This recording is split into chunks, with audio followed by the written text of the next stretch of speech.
Good morning, good evening, good peoples. It's your girl Shay Sarai, and I'm reading a book a week all of 2022 and giving you a book review every Tuesday.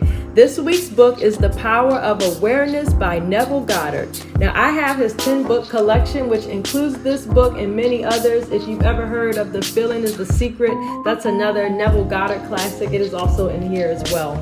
So before I jump in, I do want to preface this and say that this book and his other books, they speak a lot to our metaphysical, spiritual self and being.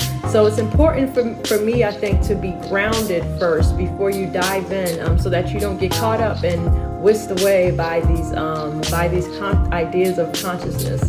But it's very, very interesting. So let's get into it. Takeaway number 1. So one of the main things to be aware of is the essence of being. The I am, okay? The awareness that the core of our existence is a spiritual one, and to put life in its proper perspective. So things like your name, your race, your hometown, they only matter to the extent that you identify with the shortest part of your life, aka humanity, or your human experience. Takeaway number 2. The more you become aware of or lean into or live from this understanding, limitations of life will begin to take on insignificance. You will begin to feel grander, walk taller, live more intently and abundantly.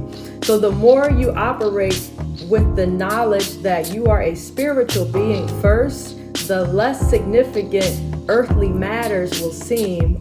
You will be able to think past them, beyond your situation, your circumstances, and to live out a wider scope on life, and to really live from a different place.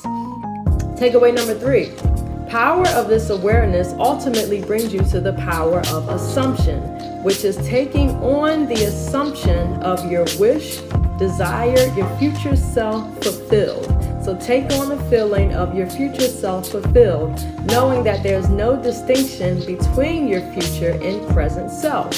Again, because the core of our being is an eternal being, a spiritual being. Your present self and your future self are one being. So in essence, you can take on the awareness and the assumption of what you desire to be in your current state, knowing that it will and shall come to pass, and still in your current state, but in a future time.